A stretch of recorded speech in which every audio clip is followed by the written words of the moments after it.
Hey everybody, glad you could join us. Got the Morgans here today on a fun podcast. We're going to talk about roommates versus soulmates. Are you ready? I'm ready. Welcome to the Stronger Marriage Podcast with Trey and Lee.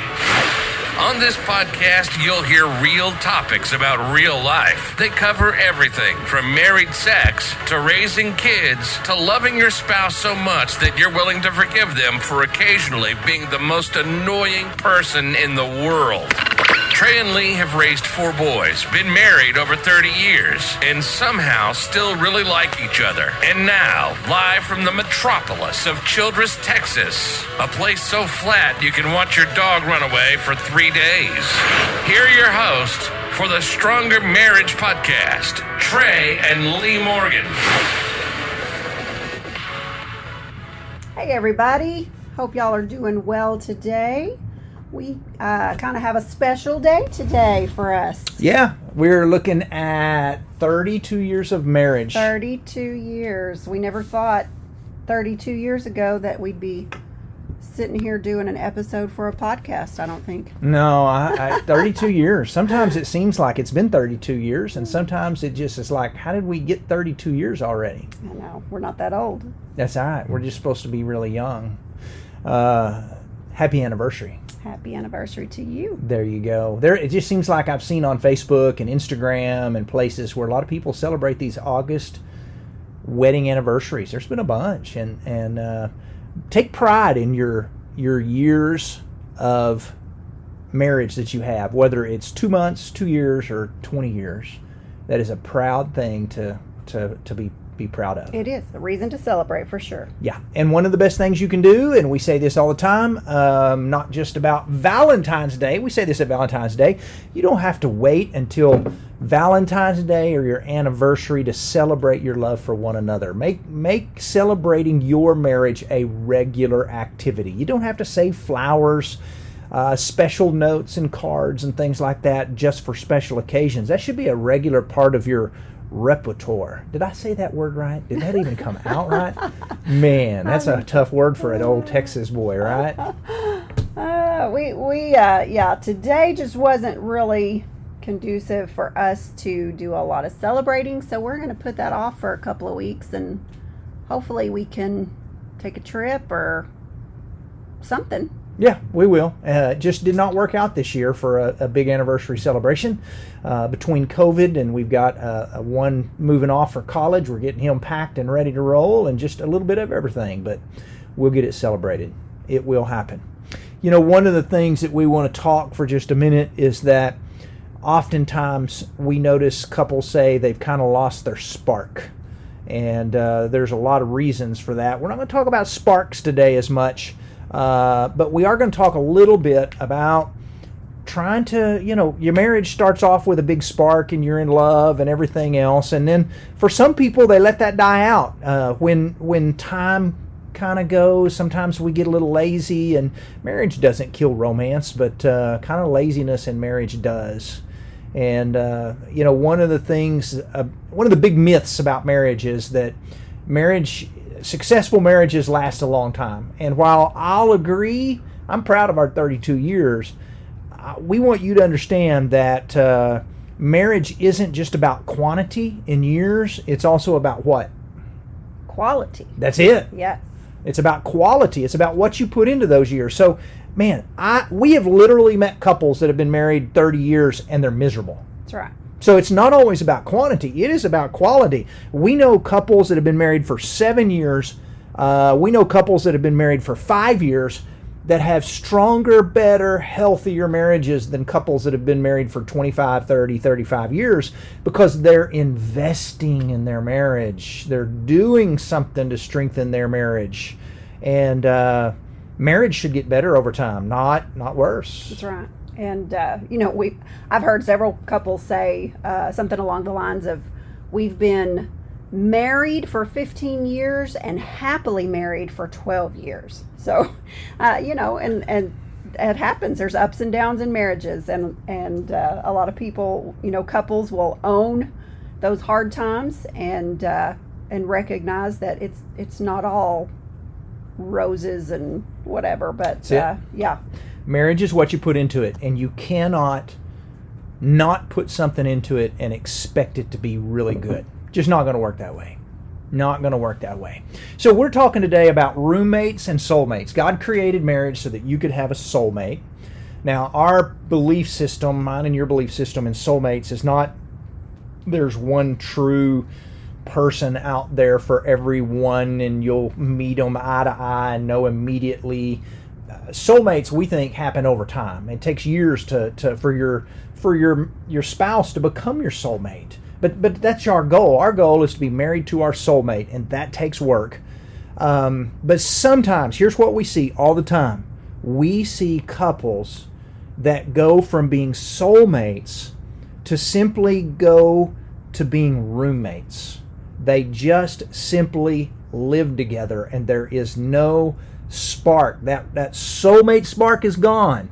And that's what we want to talk about today. How do we become and stay soulmates and not just be roommates who are living in the same house with a spouse who are raising kids and we're paying bills together and we occasionally eat a meal together, but there's just no connection because we've lost that soulmate. And that's not healthy. We don't want to do that. That's right. So let's talk about what some of these traits of a roommate are. If you're just living together as roommates, just kind of sharing a roof over your head, we're gonna tell you what some of these things are, so that if you relate to some of these things, this might be a red flag that, hey, we need to step some things up in our relationship because we don't want to be roommates anymore. We want to renew our connection, and we want to be soulmates like God intended marriage to be. So the first trait of living as roommates is that you don't eat meals together.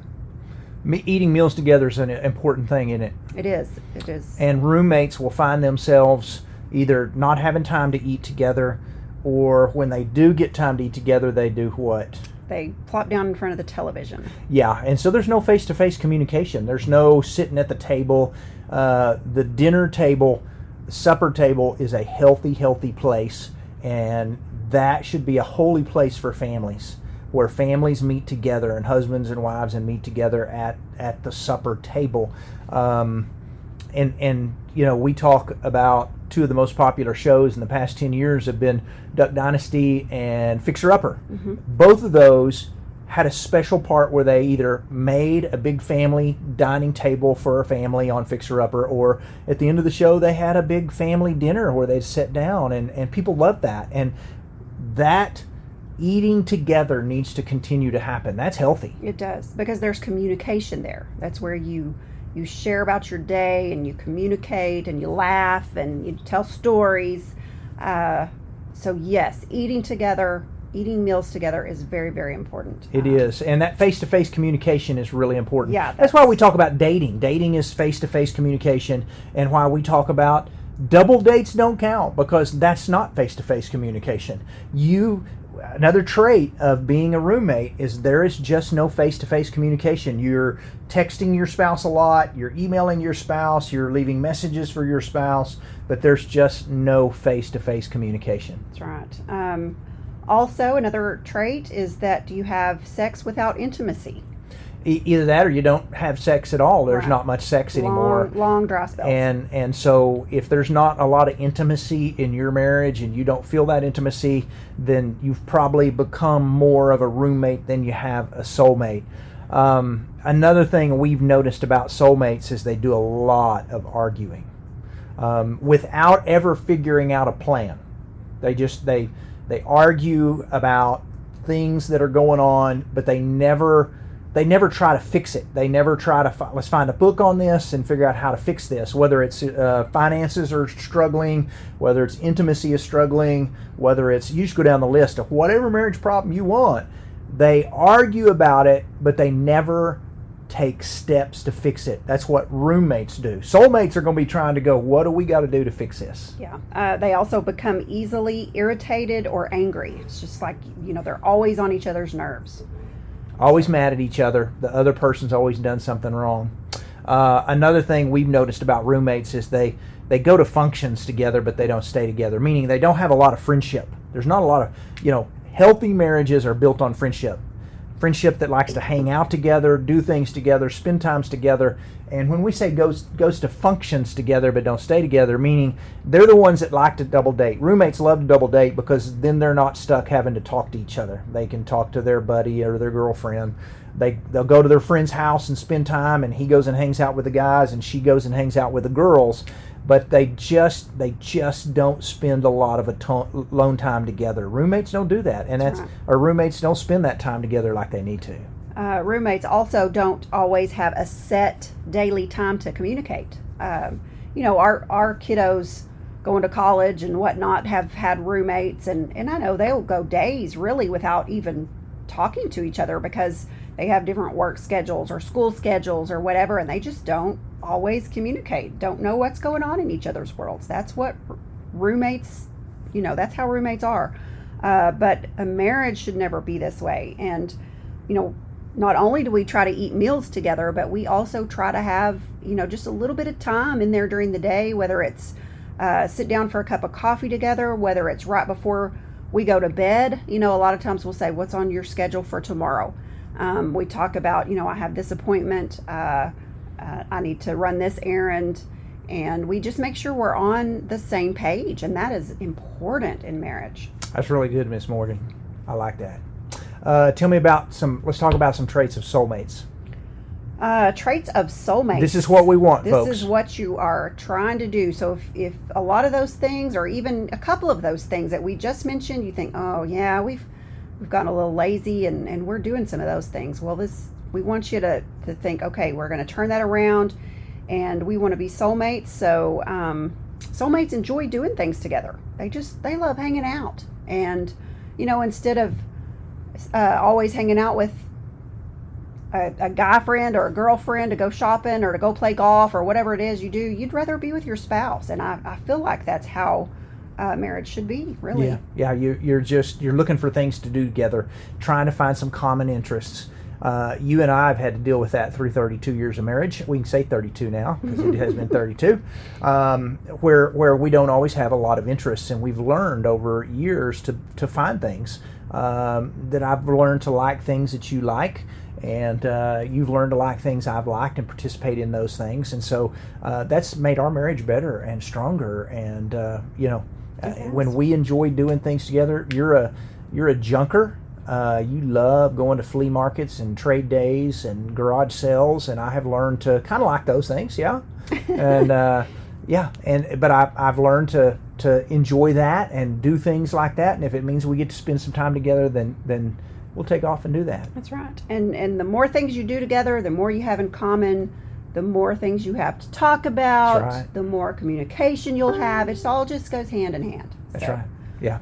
Soulmates also grow spiritually together. We talk a lot about intimacy, sexual intimacy on the podcast. We talk about emotional intimacy. That's through communication and things that we've talked about. But there's also spiritual intimacy, and we really talk about this a lot in the last chapter of our book, 10 Ways to a Stronger Marriage, and we talk about the importance of spiritual intimacy. And I think soulmates have that connection. They pray together. They go to church together. They talk about God together. That's They right. read their Bibles. God is at the center of their relationship. That's it. And their goal is to grow closer to God, and that's a healthy thing for a couple. It is. So soulmates also encourage one another. They praise each other. They affirm one another. Basically, they are each other's biggest fan. That's right. And soulmates would be roommates would be just the opposite. If soulmates are encouraging, praising, and affirming, you can just about guess roommates are discouraged with one another, frustrated with one another, and critical of one another. And That's not good. That's right.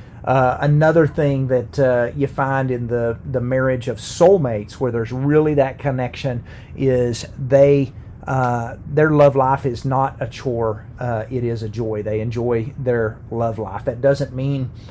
This has nothing to do with frequency. It has more to do with we really enjoy when we're able to be together intimately. And that's a healthy thing. You cannot build a marriage on sexual intimacy, but it's hard to build a good, strong marriage without it. And so it's a very healthy thing and a very healthy part of it. And they find joy in their love life instead of finding it as a duty or a chore. That's right. Soulmates express the 5 love languages together. Have we talked about these? We I have. don't know if we've done a whole episode on love languages. Let's don't talk about this too much then, so that we can do it. Maybe we'll save and we'll really dive in and talk about the love languages. But yeah, just to tell you what they are. These come from the book The 5 Love Languages by Dr. Gary Chapman. It should be on the must-read list for every marriage. Oh yeah. But yeah, their love languages are gift giving, quality time, touch, praise, and acts of service. And everybody has one primary way that they show love and that they like to receive love. And so that's what the love languages are. And we will just put that on the schedule to... I think that's good. Just real quick, we'll let folks know that you can get on. You're going, I don't know what mine is. I don't know what my spouse is. You go to Google and just search free love language test. You can take it for free and find out what yours is. And be ready for a podcast coming up on love languages. But that's fine. Yours, Mine Lee, is acts of service. I love it when you do little things like make the bed, fix my coffee and bring it to me. That's the way I like for you to show me that you love me, and that's also the way. Your love language, yes, that's also the way I show my love for others. It's the natural thing for me to do, but that's not yours. No, and it's always amazing because most couples have different love languages.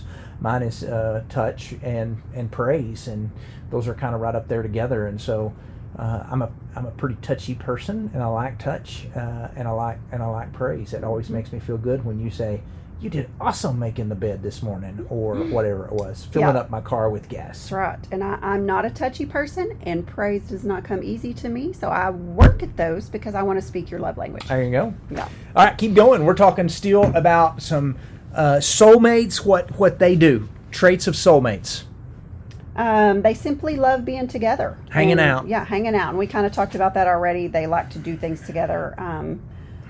So what else? They look for new ways to show love. This kind of can go along with the acts of service, or with the love languages. You need to know what your spouse's love language is so you can find new ways to show that you love them. When you found your love, when you have found your spouse, now you never stop learning for new ways to show them love. That's right. Always be a student of your spouse.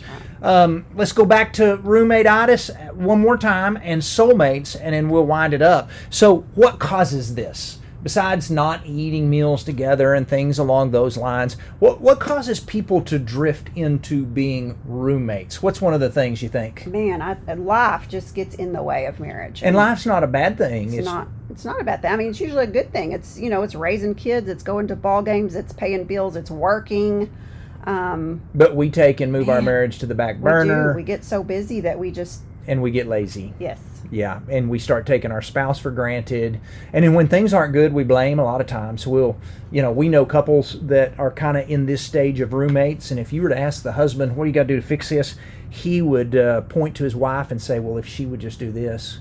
And if you ask her, how could you have a better marriage? She would point to her husband and say, well, if he'd start doing this. And roommates, man, they do a lot of blaming instead of trying to figure out how can we become a teammate and get these things fixed. That's right. They also stop putting their spouse and their needs first. And that's really easy to do when life's getting in the way. You got kids' needs and everybody else's needs, and the spouse somehow just comes last. We've talked about stonewalling, or I guess that's the word we use for it. We've talked a little bit about stalemate. That's the word that we generally use. And that's another thing that roommates often do. They oftentimes sit back and go, well, I tell you what, I'll start doing some acts of service for my wife and making the bed and filling up her car when she starts saying some nice things about me, and I'm not going to do it before then. Or when she starts touching me, then maybe I'll do something for her. And then the wife's over here going, well, I'm not going to say anything nice about him until he actually does something nice for me. And they get into this stalemate or this stonewalling stage it's a killer. It's a killer killer in marriage. It is. It's a checkmate, and that doesn't need to be so. Roommates do that, and you don't want that. So let us give you 4 or 5 quick things, and we'll close, of things, ways to rebuild, to go from being roommates to soulmates, or to remain soulmates. These are all healthy things that you should be doing all the time in your marriage. Number 1, communicate. You've got to talk to your spouse. Yeah. So important. Find a time, visit, just talk. Date nights, that's why they're important. Ask your spouse, how was the day? Share your details with them. Find some time to talk every day. The average couple spends in communication per day, is it 4 minutes? 4 minutes. That's not enough. No. Maybe that's why the divorce rate's at 50%. That's right. And that's why we stress so much that dates are important, that eating meals together is important. You've just got to communicate in marriage. And you may be kicked back going, well, I'm just not a big communicator. It doesn't matter if you are or not. If it is going to bless your marriage, you're going to figure out a way to become a better communicator. A second thing you can do is put your marriage back on the front burner where it should be. Quit putting your marriage on cruise control. Quit letting life get in the way of marriage.